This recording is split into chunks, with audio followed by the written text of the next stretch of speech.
الحمد لله رب العالمين والصلاة والسلام على سيد المرسلين أما بعد فأعوذ بالله من الشيطان الرجيم بسم الله الرحمن الرحيم الصلاة والسلام عليك يا رسول الله وعلى آلك وأصحابك يا حبيب الله الصلاة والسلام عليك يا نبي الله وعلى آلك وأصحابك يا نور الله. حضرت موسیٰ کلیم اللہ علی نبینا علیہ الصلوۃ والسلام کے دور میں آپ کی امت میں سے ایک شخص تھا، ایک اسرائیلی، ایک 200 سال کی عمر اس نے پائی، بڑا پاپی، بڑا گناہگار تھا، لوگوں کو اس نے بیزار کر دیا تھا۔ 200 سال کی عمر میں جب اس کا انتقال ہوا تو لوگوں نے چھٹکارے کا دم کھینچا اور اسے اٹھا کر کچرے کے ڈھیر پر پھینک دیا۔ حضرت موسیٰ کلیم اللہ علی نبینا علیہ الصلوۃ والسلام پر اللہ تبارک و تعالی نے وحی نازل فرمائی، اے موسیٰ فلاں اسرائیلی کے غسل و کفن کا انتظام کرو، اس پر جنازہ پڑھو۔ عرض کیا بارے نا، وہ تو بڑا پاپی اور بڑا گناہگار تھا، لوگ اس سے بیزار تھے اور اسے اپنی بیزاری کا اظہار کرنے کے لیے انہوں نے کوڑے کے ڈھیر پر ڈال دیا ہے۔ تو اللہ تبارک و تعالیٰ نے فرمایا موسیٰ بات واقعی صحیح ہے کہ وہ بڑا گناہگار تھا، مرا بھی توبہ کیے بغیر، لیکن اس کی ایک بات مجھے بہت پسند آئی ہے کہ وہ کبھی کبھار توریت شریف کھولتا تھا۔ جب وہ توریت کھولتا اور جب میرے محبوب حضرت محمد مصطفیٰ صلی اللہ تعالی علیہ وسلم کا اسم گرامی وہ پڑھتا تھا تو میرے پیارے محبوب کا نام نامی پڑھتے ہی وہ توریت شریف کے اس ورق کو چوم کر آنکھوں سے لگاتا تھا، میرے پیارے حبیب پر درود پاک کا نذرانہ پیش کرتا تھا۔ اے موسیٰ ہمیں اس کی یہ ادا بھا گئی اور ہم نے اس کی مغفرت کر دی ہے۔ اللهم صل وسلم وبارك على سيدنا ومولانا محمد النبي الأمي الحبيب العالي القدر العظيم الجاه وعلى آله وصحبه وسلم صلاة وسلام عليك يا سيدي يا سيدي يا سيدي يا رسول الله۔ پیارے اسلامی بھائیوں، غور فرمائیے، ایک اسرائیلی جو ہمارے پیارے آقا صلی اللہ تعالی علیہ وسلم کی امت میں سے ہونے کا اسے شرف حاصل نہیں ہوا، پہلے ہی وہ انتقال کر گیا، وہ جب اس میں مصطفیٰ کی تعظیم بجا لائے تو 200 سال کے ایسے گناہ جس سے خلقت بیدار ہو چکی ہو وہ معاف ہو جائیں، اس کی مغفرت ہو جائے۔ تو ایسا خوش نصیب کہ جسے پیارے حبیب صلی اللہ تعالی علیہ وسلم کی امت میں براہ راست ہونے کا شرف حاصل ہو، اور انہی کا کلمہ پڑھتے ہوئے جب محبت سے اپنے انگوٹھوں کو چوم کر آنکھوں سے لگائے تو اس کی نجات کیوں نہیں ہوگی؟ اس پر رحمت اور بخشش کے دروازے کیسے نہیں کھلیں گے؟ کہ حضرت صدیق اکبر رضی اللہ تعالیٰ عنہ بھی حاضر ہیں، خود تاجدار مدینہ صلی اللہ تعالیٰ علیہ وسلم بھی جلوہ فرما ہے اور مؤذن آذان دے رہا۔ ذرا اس منظر کو اپنے ذہن میں تصور میں ڈائیے کہ سرکار تشریف فرما ہوتے ہوں گے، صدیق اکبر کا بھی جلوہ ہوتا ہوگا، مؤذن بھی اذان دے رہا ہوگا، خدا کی قسم یہ وہ جلوہ ہوتا ہوگا کہ اس پر دنیا جہان کے سارے جلوے قربان ہیں۔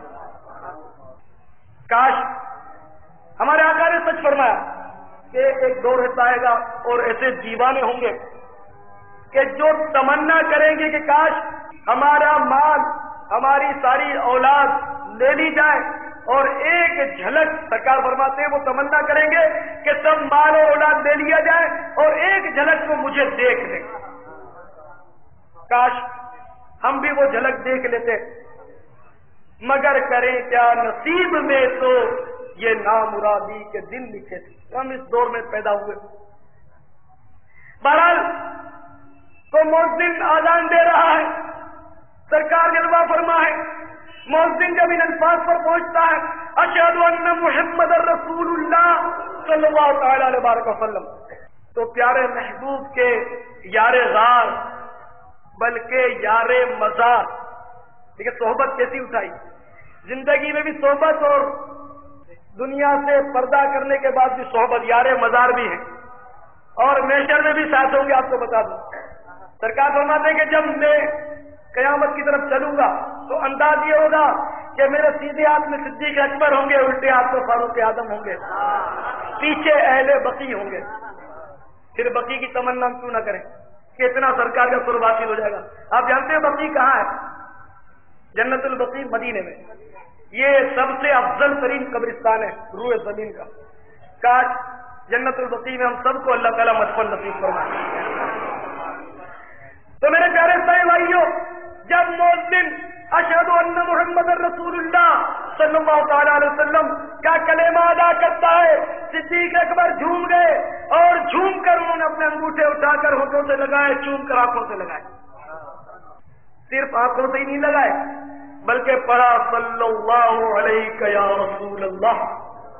پھر دوسری بار جب مؤذن اشہد ان محمد رسول اللہ صلی اللہ تعالیٰ علیہ وسلم کا کلمہ ادا کرتا ہے، صدیق اکبر رضی اللہ تعالیٰ عنہ محبت سے پھر ہاتھوں کو اٹھاتے ہیں، پھر انگوٹھوں کو ہونٹوں سے لگا کر چوم کر آنکھوں سے لگاتے ہیں اور پڑھتے ہیں قرۃ عینی بک یا رسول اللہ، یا رسول اللہ آپ میری آنکھوں کی ٹھنڈک ہے.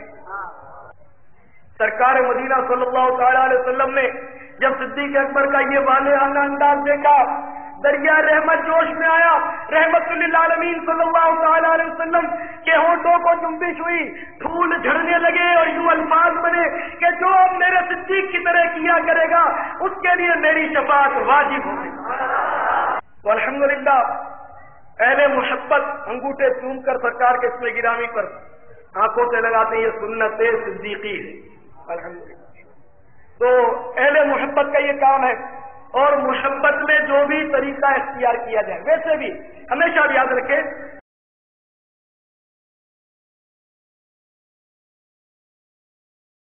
تو کعبہ شریف میں ایک پتھر نصب ہے، کعبہ شریف میں ایک پتھر نصب ہے لگا ہوا ہے. وہ پتھر جنت سے آیا تھا، پہلے سفید تھا وہ، لیکن لوگوں کے گناہوں کی وجہ سے اب وہ کالا پڑ گیا اور اس کا نام بھی اب ہے، یاد ہوگا آپ کو، حجر اسود. حجر اسود کے معنی ہے کالا پتھر. اسود کہتے ہیں کالے کو، حجر اسود یعنی کالا پتھر. وہ جو حجر اسود ہے یہ جنت سے آیا. فاروق اعظم رضی اللہ تعالیٰ عنہ جب حجر اسود کے قریب آئے تو اسے چوما اور یہ کہتے ہوئے چوما کہ تو یقیناً ایک پتھر ہی ہے، خدا کی قسم میں تجھے کبھی نہیں چومتا، لیکن میں اس لیے چوم رہا ہوں کہ تجھے میرے محبوب کے لبوں نے چوما ہے، میں اس لیے سنت سمجھ کر تجھے چومتا ہوں، ورنہ میں تجھے کبھی نہیں چومتا.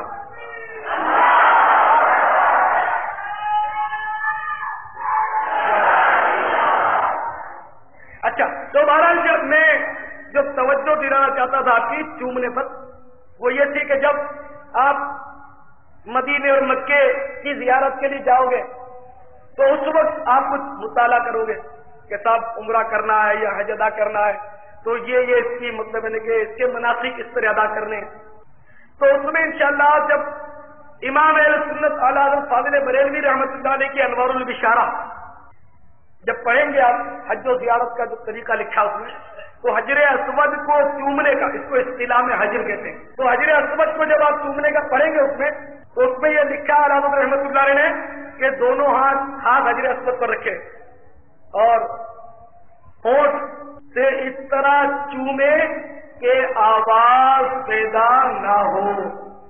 جب حجر اسود کو چومے تو آواز پیدا نہ ہو.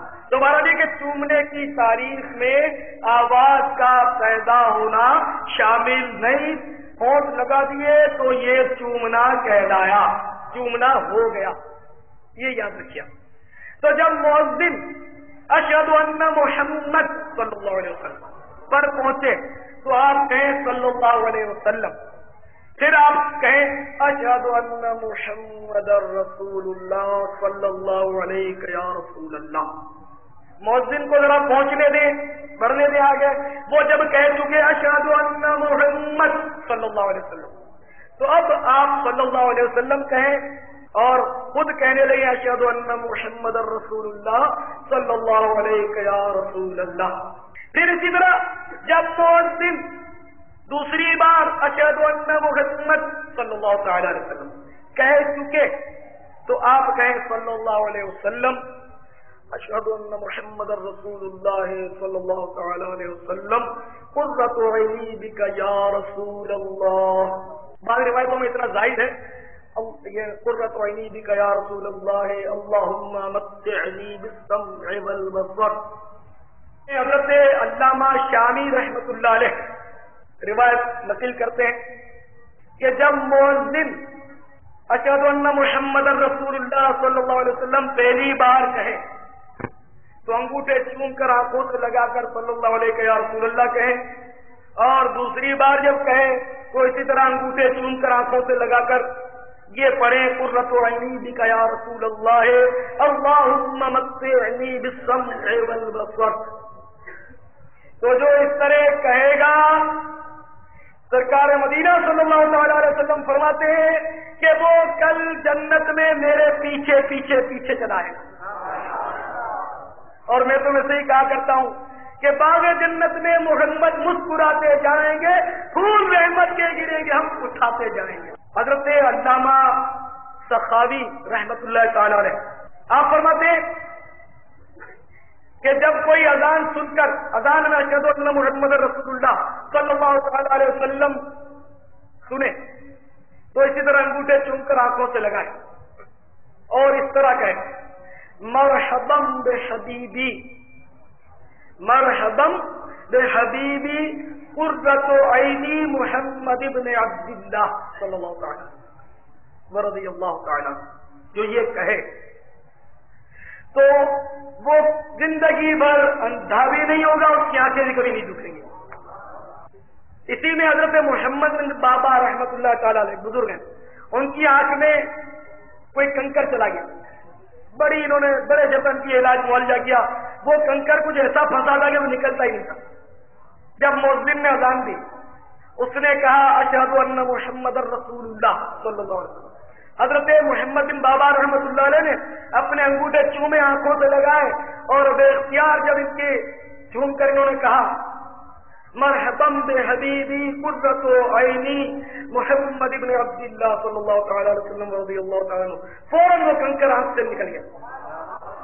تو بہرحال یہ کہ اہل محبت کے لیے یہ پیارے نسخے ہیں، ان پر عمل کرنا چاہیے. اور یہ ساری جو باتیں ہیں صحیح بات ہے کہ محبت کی باتیں، یعنی جس کو محبت ہے وہ بلا چونو چرا یہ کام کرے گا، جو بھی محبت کے انداز ہوتے ہیں وہ اس کو اپنائے گا. اور ظاہر ہے کہ اگر عقل کو دخل دیں گے، میں ہمیشہ سے آپ سے عرض کرتا رہتا ہوں کہ عقل کو تنقید سے فرصت نہیں، عشق پر اعمال کی بنیاد رکھ. اور صحابہ کرام کا معمول یہ بھی آپ کو بتاتے رہتے ہیں ادھر مبلغین کہ صحابہ کرام کبھی عقل کو دخل نہیں دیتے تھے، وہ سرکار کی محبت میں گم ہوتے. اسی طرح اولیاء کرام یہ بھی اپنی عقل کو کبھی دخل نہیں دیتے تھے، وہ بس جس طرح ان سے بن پڑتا تھا کر گزرتے تھے.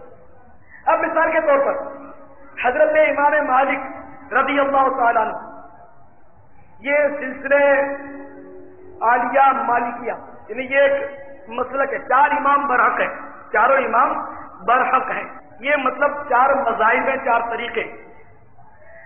حضرت امام اعظم ابو حنیفہ رحمۃ اللہ تعالی علیہ جن کے پاکستان میں کثرت سے مقلدین پائے جاتے ہیں.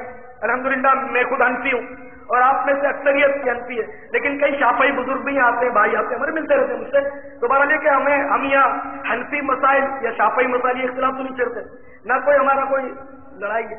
چاروں مذہب جو ہیں چاروں شافعی حنفی مالکی حنبلی یہ چاروں حقیقی بھائی ہیں، چاروں مطلب حق ہیں. تو امام اعظم ابو حنیفہ رحمۃ اللہ علیہ ایک امام تو یہ ہے، ایک امام ہے حضرت امام شافعی رحمت اللہ تعالی علیہ، ایک ہے امام احمد بن حنبل رضی اللہ تعالیٰ عنہ، اور ایک ہے حضرت امام مالک رضی اللہ تعالیٰ عنہ۔ یہ چاروں امام اور چاروں ہمارے بزرگ ہیں۔ تو حضرت امام مالک رضی اللہ تعالیٰ عنہ عشق میں کچھ زیادہ ہی آگے بڑھے ہوئے، بڑے زبردست عاشق تھے، بہت زبردست عاشق۔ ان کے عشق کا انداز تو ایسا عجیب و غریب تھا کہ اللہ اکبر، آپ کے پاس کہیں سے گھوڑے اور خچر وچر آئے ہوئے تھے، دروازے قریب بندے ہوئے تھے۔ امام شافعی رحمۃ اللہ نے بھی اسی دور میں تھے، تو امام شافعی ملنے آئے ہوں گے، شفا شریف میں یہ واقعہ لکھا ہے، اور امام مالک سے کہا کہ واہ اتنے گھوڑے اتنے خچر، تو حضرت امام مالک رحمۃ اللہ نے فرمایا کہ میں نے سارے تم کو دیے۔ امام شافعی رحمۃ اللہ نے کیا حضرت ایک آدھ رکھ لیتے اپنی سواری کے لیے بھی، تو آپ نے نہ نہ نہ کیا کہہ رہے ہیں آپ نے، چونکہ حضرت امام مالک مدینے میں رہتے تھے، یہ بتا دوں مدینے شریف میں رہتے تھے، ایک بار حج ادا کیا، فرض حج ایک بار ادا کیا، اور فرماتے تھے کہ صاحب استطاعت پر ایک بار حج فرض ہے، اور پھر دوسری بار حج کرنے کے لیے وہی آتے تھے اور فرماتے تھے کہ مبادا میں مدینے سے نکلوں، کہیں ایسا نہ ہو کہ میں مدینے سے نکلوں اور مدینے سے باہر نکلتے ہی میری روح قبض ہو جائے اور مدینے سے باہر مروں، بقی میں سوئے ہوئے، جنت البقی میں بھی نہیں جگہ۔ تو بہرحال یہ مدینہ شریف ہی کا واقعہ ہے، مدینہ ہی میں رہتے تھے امام مالک، باہر جاتے ہی۔ تو حضرت امام شافعی رحمۃ اللہ نے عرض کیا حضور ایک آدھ سواری کے لیے جانور اپنے پاس بھی رکھ لیا ہوتا، تو آپ نے فرمایا نہ نہ نہ یہ کیا کہہ رہے ہو، انہیں رسول اللہ صلی اللہ تعالی علیہ وسلم کے قدموں کے جن گلیوں میں نشان ہے، میں کیا سواری پر سوار ہو کر سرکار کے ان قدموں کو پامال کروں گا، سرکار کی سرزمین کو میں قدموں سے جانور کے نہ، کبھی سواری نہیں ہوتے تھے جانور پر۔ حضرت امام مالک مدینے میں سوار نہیں ہوتے تھے، امام مالک کا عشق بتا رہا ہوں۔ اچھا، اور بیچ سڑک پر نہیں چلتے تھے حضرت امام مالک، بیچ سڑک پر نہیں چلتے بلکہ سائڈوں پر چلتے تھے۔ حضرت امام مالک رحمۃ اللہ علیہ بالکل کنارے کنارے پر چلتے تھے، بیچ میں نہیں چلتے تھے کہ کہیں ایسا نہ ہو کہ جس جگہ پر سرکار کا قدم پڑا ہو اس جگہ کہیں میرا قدم نہ پڑ جائے، ایسا نہیں۔ در و دیوار بے ساختہ چومتے تھے، در و دیوار بے ساختہ چوم لیتے تھے کہ شاید یہاں میرے آقا کا ہاتھ لگاؤ، شاید وہاں میرے آقا کا ہاتھ لگاؤ، چوم لیتے۔ اب یہ انداز صحابہ کرام کا بہرحال نہیں تھا، صحابہ کرام کا سوار ہونا ثابت ہے، مدینے میں سوار ہوتے تھے، سب صحابی سائڈوں پر نہیں چلتے تھے، کناروں پر۔ تو مقصد ارز کرنے کے لیے کہ وہ صحابی معاذ اللہ بے ادب نہیں تھے، امام مالک صحابی سے بڑھ نہیں گئے، یہ آپ یاد رکھیے کہ بڑے سے بڑا غوث قطب ابدال کوئی بھی ہو وہ صحابی سے نہیں بڑھ سکتا۔ حضرت مجدد الفسانی شیخ احمد سرین آپ کے مکتوبات بہت مشہور ہیں، اپنے ایک مکتوب گرامی میں آپ فرماتے ہیں کہ سیدنا امیر معاویہ رضی اللہ تعالیٰ عنہ، ان کی مثال دی کیونکہ سیدنا امیر معاویہ رضی اللہ تعالیٰ عنہ بڑے مظلوم صحابی، ان کو بد نصیب لوگ بہت برا بھلا کہتے ہیں، بد نصیب لوگ جو جن کے نصیب میں نہیں، حالانکہ یہ وحی لکھتے تھے، کاتبین جو تھے وحی کے ان میں سے ایک تھے، وحی لکھتے۔ تو ظاہر ہے کہ اب یزید سے پیدا ہوا تو اس میں امیر معاویہ رضی اللہ تعالیٰ عنہ پر کوئی حرف تھوڑی آتا ہے، یہ تو مطلب ہوتا رہتا ہے، بڑے بڑے اجلہ صحابہ کرام بے شمار ہیں جن کے والدین کافر و مشرک تھے، اس سے کیا فرق ہے؟ تو بہرحال یہ کہ حضرت امیر معاویہ رضی اللہ تعالیٰ عنہ مظلوم صحابی، صحبت یہ بڑی اہمیت ہے، صحبت، انہیں سرکار مدینہ صلی اللہ علیہ وسلم کی صحبت ملی تو کائنات سے افضل ہو گئی، صحبت ملی، تو صحبت کی وجہ سے صحابی ہوئے۔ صحابی کی تعریف دین ذہن نشین کر کہ جس نے نگاہ ایمان سے، ایمان کے ساتھ سرکار مدینہ صلی اللہ تعالی علیہ وسلم کو دیکھا، ایک ہی بار اگر سے دیکھا، حیات ظاہری کی بات کر رہا ہوں، ابھی نہیں، حیات ظاہری میں ایک ہی بار دیکھا، وہ صحابی۔ اچھا، اب کوئی نابینا جیسے عبداللہ بن ام مکتوم رضی اللہ تعالیٰ عنہ نابینا صحابی ہے، تو ایک گھڑی پر صحبت پائی سرکار کی، حیات ظاہری میں صحبت پائی تو وہ بھی صحابی ہے، اور صحابی کے لیے یہ بھی شرط ہے کہ اس کا خاتمہ ایمان پر ہوا ہو۔ تو نظر ایمان سے جو ایک گھڑی بھر سرکار کو دیکھ چکے حیات ظاہری، یا ایک گھڑی بھر صحبت پا چکے اور ایمان پر دنیا سے رخصت ہوئے وہ صحابی ہیں. ہر صحابی قطعی جنتی ہے. حدیث پاک میں آتا ہے کہ صحابی کا مٹھی جو خیرات کرنا، مٹھی جو خیرات کرنا، اور غیر صحابی کا سونے کا پہاڑ خیرات کرنا دونوں برابر نہیں ہو سکتے. یعنی سونے کے پہاڑ، اگر آپ اور میں سونے کا پہاڑ خیرات کریں، جب بھی صحابی کے مٹھی جو خیرات کرنے کا مقابلہ نہیں کرتے، کیونکہ سرکار کی صحبت ملی. صحبت کی بڑی اہمیت ہے. جبھی تو کسی نے کہا یک زمانہ صحبت با اولیاء بہتر صد سالہ طاعت دیریا. یعنی کسی ولی کے پاس ایک گھڑی بھر، ایک لمحے بھر بیٹھ جانا، یہ 100 سال کی خالص دیریا، خالص 100 سال کی خالص عبادت سے بھی بہتر ہے، افضل. تو صحبت بڑی اہمیت رکھتی ہے. تو حضرت امیر معاویہ رضی اللہ تعالیٰ عنہ کو سرکار کی حیات ظاہری میں صحبت ملی اور عام ولی کو وہ نہیں ملی، ورنہ وہ ولی صحابی کے لفظ، کیونکہ ہر صحابی ولی تو ہے، ہر نبی اور ہر صحابی ولی ہے. ہر ولی صحابی نہیں، یہ یاد. ولی میں نے اللہ کا دوست، تو نبی اللہ کے دوست ہیں، صحابی بھی اللہ کے دوست ہیں. تو بہرحال یہ کہ میرے پیارے اسلامی بھائیوں، میں آپ سے کر رہا تھا کہ حضرت امام مالک رضی اللہ تعالیٰ عنہ سرکار کے عشق میں یہ انداز اپنائے ہوئے تھے، لیکن وہ صحابی سے بڑھ نہیں سکتے، یہ ممکن ہی نہیں، یہ فیصلہ ہو گیا. تو مقصد اب کرنے کا یہ کہ جو کام صحابہ کرام نے نہیں کیے، امام مالک نے وہ کام کیے، اور آج ہم محبت سے اس کا تذکرہ کرتے ہیں، کوئی تنقید نہیں کرتا ان پر. تو پتہ یہ چلا کہ عشق جو ہے اس کے لیے راستہ کھلا ہوا ہے کہ جتنے بھی نئے نئے انداز آپ اس کو محبت میں اپناؤ، اگر وہ شریعت سے نہیں ٹکراتے تو وہ اچھے، وہ اچھے ہیں. تو محبت کا کوئی صلہ ہی نہیں. دیوانہ اپنی دیوانگی میں مگن ہوگا، وہ مدینہ مدینہ مدینہ مدینہ کیا جائے گا، اور سیانہ ہوگا وہ کہے گا کہ دنیا کے بھی تقاضے ہیں، ذرا لندن بھی دیکھنا چاہیے، پیرس بھی چلنا چاہیے، ہے نا. تو ہمارا یہ کہ کوئی لندن کو جائے گا، کوئی امریکہ جائے گا، مدینے کی طرف دوڑے گا دیوانہ محمد کا. تو انشاءاللہ آپ سب کے سب مدینہ شریف کی طرف دوڑیں گے، کوئی 4 دن پہلے، کوئی 4 دن پہلے، کوئی 4 دن بعد. بہرحال یہ کہ اللہ تعالیٰ ہم سب کو مدینہ پاک کی ضرور حاضری نصیب کرے انشاءاللہ انشاءاللہ. حضرت امام مالک رضی اللہ تعالیٰ عنہ کی ایک اور خصوصیت، اللہ اکبر، عشق کا انداز بڑا نرم ہے. امام مالک میں جو عشق کا انداز پایا جاتا ہے، جو روایتیں ملتی ہیں، وہ کسی اور بزرگ کے بارے میں بہرحال میں نے ابھی تک نہیں پڑھی. آپ نے پڑھی ہوگی، بہرحال میں نے نہیں پڑھی. واقعی امام مالک رضی اللہ تعالیٰ عنہ اتنے زبردست عاشق تھے اور عجیب و غریب عشق کا انداز تھا. کبھی آپ مدینہ طیبہ میں بولو فراز نہیں کرتے، استنجا نہیں کرتے، پیشاب پاخانہ مدینہ شریف میں نہیں کرتے تھے. جب حاجت ہوتی تھی تو وہ اول تو کھاتے ہی نہیں تھے، بہت کم کھاتے تھے، تو حاجت ہی کم ہوتی تھی.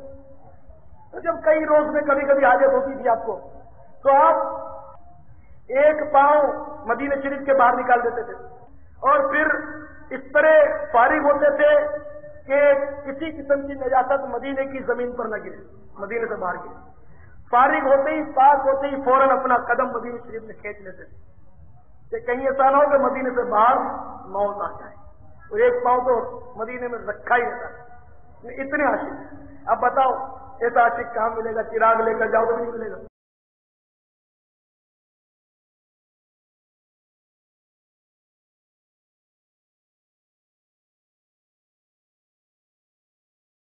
یعنی جب کوئی شخص آپ کے پاس حاضر ہوتا، آپ کے دولت قدے پر حاضر ہوتا، تو خادم یا خادمہ نکلتی اور پوچھتی کہ کیا کام ہے.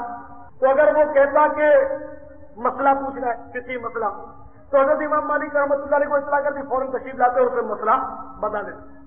اور اگر کوئی یہ کہتا کہ میں حدیث مبارکہ سننے کے لیے حاضر ہوا ہوں، اوہو، پھر امام مالک رحمۃ اللہ علیہ کا اہتمام، وہ غسل کرتے ہیں، نیا لباس پہنتے ہیں، اور خوشبو لگاتے ہیں، اور جلاتے ہیں، اور ایک مطلب خوشبو جلائی جاتی ہے. آج کل ہم لوگ اگربتی جلاتے ہیں نا ہم لوگ خوشبو کے لیے. جب ہمیں شیخ ابو العباس بونی رحمۃ اللہ علیہ فرماتے ہیں تو آپ غسل فرماتے ہیں، نیا لباس زیب تن فرماتے، خوشبو سے اپنے آپ کو معطر کرتے، عود سلگاتے، اور خوشبو کے فضا مہکتی. ایک خصوصی تخت آپ نے اس کے لیے اسپیشل ایک خصوصی تخت رکھا، وہ بچھایا جاتا، اس تخت پر بڑے ادب اور احترام کے ساتھ آپ دیکھتے، اور پھر بڑے اہتمام کے ساتھ، اس اہتمام کے ساتھ آپ سرکار مدینہ صلی اللہ تعالی علیہ وسلم کی حدیث پاک بیان کرتے. اب جو اتنا اہتمام کرتا ہو حدیث پاک کا، اتنا ادب کرتا ہو، اللہ اکبر، اس کا عالم کیا ہو. کبھی کوئی پوچھتا کہ آپ اتنا ادب کیوں کرتے ہیں، یہ اہتمام کیوں کرتے ہیں، تو آپ فرماتے ہیں کہ پتہ نہیں یہ باتیں کس کی ہیں، حدیث کس کی ہے. تو میں یہ سب کچھ تعظیم مصطفیٰ صلی اللہ تعالی علیہ وسلم کے لیے کرتا ہوں. تو میں کر رہا تھا کہ ایک بار آپ اسی طرح بڑے اہتمام کے ساتھ درس حدیث پیش کر رہے تھے، لوگ جمع تھے، سن رہے تھے، کتنی رقت اور روحانیت اس درس میں ہوا کرتی ہوں. اللہ، یہاں تک کہ حدیث بیان کرتے کرتے آپ کے چہرے کا اتار چڑھاؤ کسی اندرونی کرب و اضطراب کا اظہار کر رہا تھا. رنگ ایک آتا تھا، جاتا تھا، چہرہ درد پڑنے لگا، لیکن آپ ہیں کہ برابر اپنے آپ کو کنٹرول کیے، سنبھالے، حدیث پاک کا درس دیے جا رہے. جب درس حدیث مکمل ہوا پھر آپ مطلب اونچے نیچے ہونے لگے. کسی نے پوچھا حضور کیا باتیں، آپ بڑے بے چین سے ہو گئے تھے. تو آپ نے فرمایا کہ جب میں حدیث پاک کا درس دے رہا تھا اس دوران ایک بچھو میرے کپڑوں میں گھس گیا تھا اور وہ 16 ڈنک اس نے لگائے. حضور آپ نے بچھو کو اسی وقت نکال دیا ہوتا. فرمایا کہ میں سرکار کی حدیث سناتا ہوں اور میں بچھو کو نکالوں، یہ مجھے ادب کے خلاف لگا. اب ایسا عاشق کہاں ڈھونڈنے جائے بھائی، بڑے زبردست عاشق، چلتے پھرتے تو حدیث سناتے بھی نہیں. ایک بار کسی نے چلتے پھرتے پوچھ لیا کہ حدیث ایسے بگڑے اس پر اس کو 67-20 کوڑے مار دیے. پھر بڑا طرف آیا، اب یہ ذوق میں مار دیے تھے عشق میں. پھر طرف آیا اور اس کو 20 حدیثیں سرکار کی سنائی. تو وہ بھی دیوانہ تھا، میرے اور آپ کے جیسے آسیانہ نہیں تھا. ہم لوگ تو ایسے ہی دیوانے بنتے، حقیقت میں دیوانہ شاید ہی کوئی آپ میں سے ہوگا. اب مشکل ہے، کہنا بہت آسان ہے، کر دکھانا بہت مشکل ہے، بہت مشکل. تو وہ بھی دیوانہ تھا. اس نے کہا کاش مجھے زیادہ درے پڑتے اور آپ کے مبارک منہ سے زیادہ ابھی سے سن پاتا میں. ہے کوئی دیوانے؟ سوال ہی نہیں. ساری باتوں کے ابھی کوئی دیوانگی کی قلم نافذ کر دی جائے سارے بھاگ کھڑے ہوں گے، سارے بھاگ کھڑے. مگر سرکار کے نام پر ابھی کوئی دیوانگی کی قلم اس اجتماع میں نافذ کر دی جائے. مثال کے طور پر یہی کہہ دیا جائے کہ صاحب سرکار مدینہ صلی اللہ تعالی علیہ وسلم کی سنت ہے کہ داڑھی بڑھاؤ، اور حکم بھی ہے کہ داڑھی بڑھاؤ، اور جس سے محبت ہو کا کردار دیکھا جاتا ہے کہ وہ جیسا کہتا ہے ویسا کر گزرتے ہیں. صاحب داڑھی تو سرکار نے رکھی تو یہی کام کافی تھا کہ انہوں نے رکھی تو میں رکھ لوں. تو صرف اسی پر نہیں بلکہ حکم بھی ہے کہ رکھو. اب اگر میں کہہ دوں کہ صاحب آج سے سارے مل کر اپنی دیوانگی کو ثابت کرتے ہیں اور آج کے بعد ہم میں سے کوئی داڑھی نہیں منڈائے گا، ایک بھی تیار نہیں ہوگا، سارے سیانے. اچھا تو آپ کہیں گے، بہت سے سوچ رہے ہوں گے کہ نہیں میں نے رکھی ہے، میں نے بھی رکھی ہے، میں نے نیت کی ہے، یہ کیا بولتا ہے؟ بھائی ناراض نہ ہو، میں ایک مطلب ایک جنرل بات کر رہا ہوں، عام بات. آپ نے رکھی ہے، آپ کو لمبوار کرے. اگر دوسری قلم میں نافذ کر دوں اور دیوانگی کی، سرکار مدینہ صلی اللہ تعالی علیہ وسلم نے ہمیشہ ٹوپی پر امامہ سجا رکھا، ٹوپی پہن کر نہیں پھرتے. اچھا اب یہ کہ سرکار کا یہ عمل کافی تھا، یہ عمل ہی کافی تھا کہ سرکار نے امامہ پہنا. مزید ہمیں ترغیب بھی دلائی کہ امامہ پہنو تمہارا وقار بڑھے گا، امامہ پہنو تمہارا وقار بڑھے گا. اہل عرب امامہ اتار دیں گے تو اپنی عزت اتار دیں گے.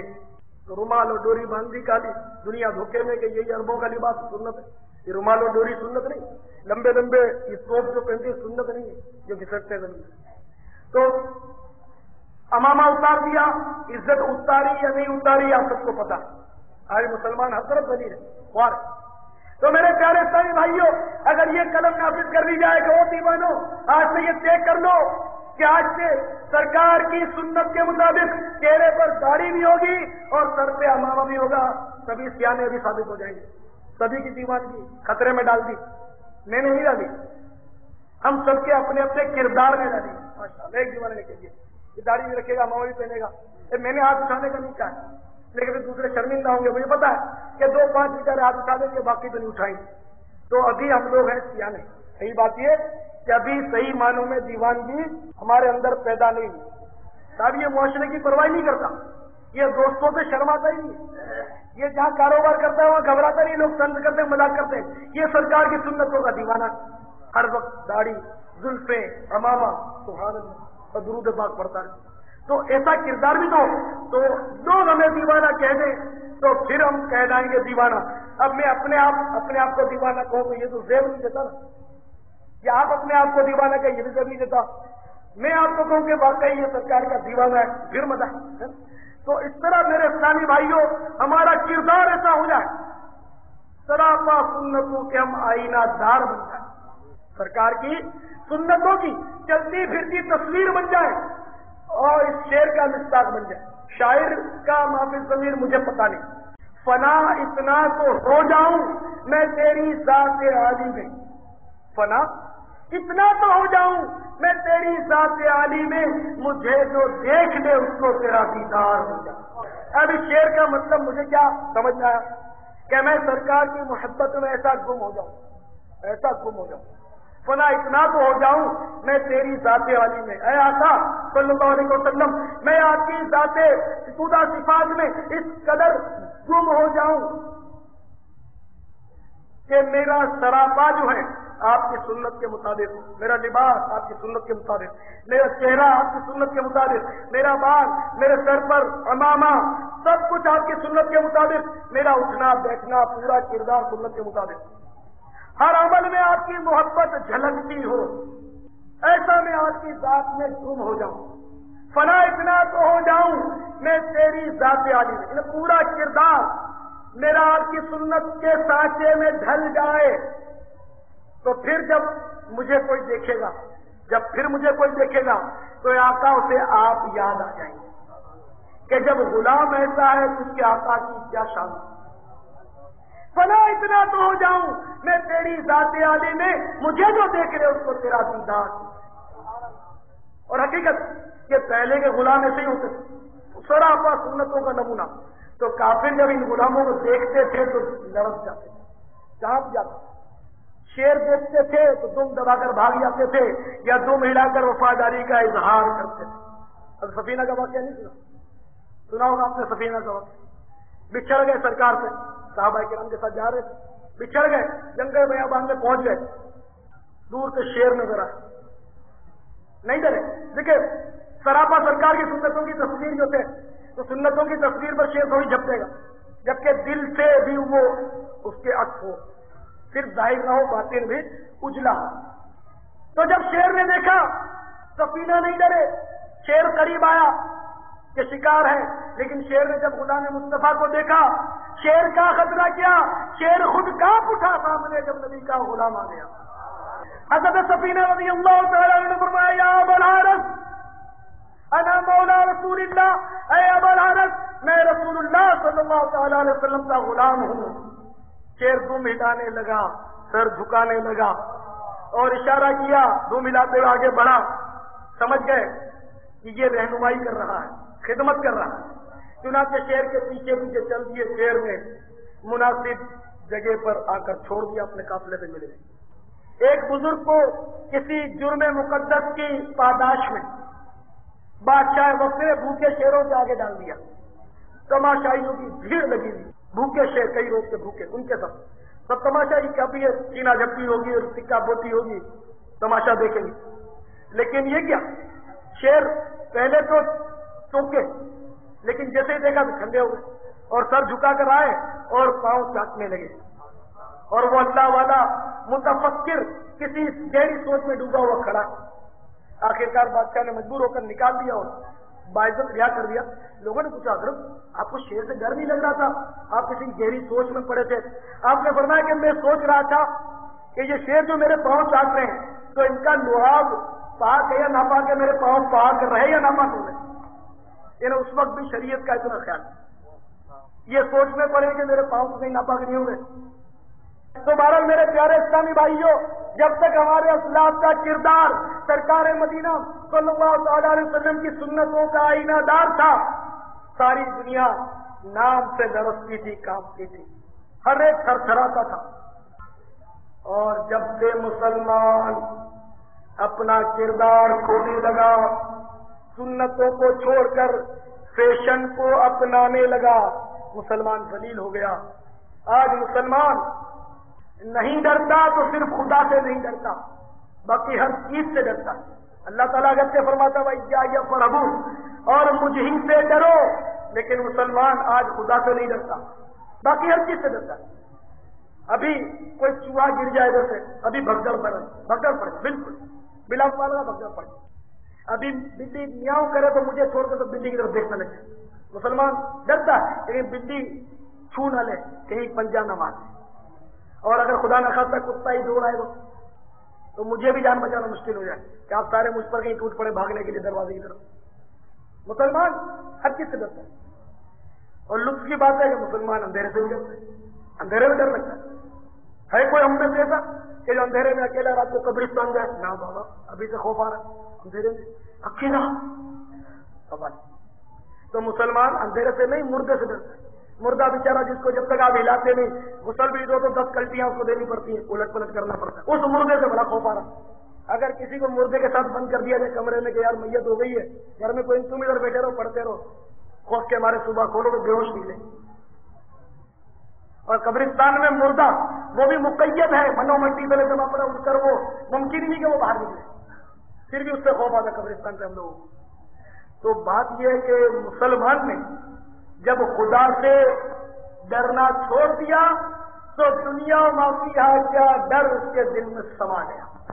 جب تک مسلمان خدا سے ڈرتا تھا، دنیا کی کوئی چیز اس کو نہیں ڈرا۔ تو میرے پیارے اسلامی بھائیوں، دعوت اسلامی یہی چاہتی ہے کہ آؤ اب بھی مان جاؤ، اس سے پہلے مان جاؤ کہ موت سر پر آ کر کھڑی ہو جائے، پھر مہلت نہیں ملے گی، پھر مہلت نہیں ملے گی۔ اس سے پہلے آؤ مل جل کر دامن مصطفیٰ صلی اللہ تعالیٰ علیہ وسلم سے لپٹ جاؤ، سرکار مدینہ صلی اللہ تعالیٰ علیہ وسلم کے دامن سے ہم لپٹ جائیں اور سرکار کی سنتوں کو دل و جان سے اپنائیں، پھر انشاءاللہ بگڑی ہوئی بازی پھر ہمارے ہاتھ آ سکتی ہے، ایسی بات پھر ہمارے ہاتھ آ سکتی ہے۔ اور اگر ہم ایسا نہیں کیا، ہم آنکھیں بند کر کے فیشن کی طرف دوڑتے رہے، انگریز کے طور طریقے کی طرف دوڑتے رہے، یہود و نصارہ کے تہذیب و تمدن کی طرف دوڑتے رہے، ہندوانہ رسم و رواج کی طرف دوڑتے رہے، تو نہ سمجھو گے تو مٹ جاؤ گے مسلمانوں، تمہاری داستان تک نہ رہے گی داستانوں، تو ذلت میں ہماری اضافہ ہی ہوتا چلا جائے گا۔ تو اس لیے پیارے اسلامی بھائیوں، دعوت اسلامی کا ماحول حاضر ہے۔ دعوت اسلامی میں کوئی ممبرشپ نہیں ہے کہ ابھی اعلان ہوگا کہ صاحب فارم فل اپ کرو، صاحب نام لکھواؤ۔ اگر آپ مخلص ہیں، سنتوں کا درد رکھتے ہیں، تو آپ دعوت اسلامی کے ممبر نہیں، امیر ہیں، میرے سردار ہیں، میرے سر کے تاج ہیں۔ ہمارے یہاں اونچ نیچ نہیں، سب برابر ہیں۔ اب یہ کہ اللہ تعالیٰ جس کو مرتبہ دے وہ الگ بات ہے۔ ان اکرمکم عند اللہ اتقاکم، تم میں سے معزز اور مکرم وہی ہے جو اللہ کے نزدیک پرہیزگار ہے۔ تو یہاں اور کوئی شک ہے نہیں ایسی کہ جس میں مطلب کوئی برتری کسی کو مل جائے۔ اب انتظامات کے لیے کسی کو امیر بنا دیا، نگران بنا دیا، وہ ایک الگ مطلب میٹر ہے۔ خالی باتوں نہیں ہوں، عمل بھی کرتا ہوں تو پھر مزہ، سونے پہ سہاگا۔ تو اللہ تبارک و تعالی ہم سب کو سرکار مدینہ صلی اللہ تعالی علیہ وسلم کا سچا پکا اور کھڑا عاشق بنائے، اور اللہ کرے کہ سنتوں پر عمل کے ذریعے ہمارے عشق کا اظہار ہو، صرف زبانی کلامی دعویٰ نہیں بلکہ عمل سے ہمارا عشق ثابت ہو جائے۔ اللہ تعالی ہم سب کو پیارے حبیب صلی اللہ تعالی علیہ وسلم کی سنت پر عمل کرنے کی توفیق عطا فرمائے۔ مجھے اپنی اور ساری دنیا کے لوگوں کی اصلاح کی کوشش کرنی ہے۔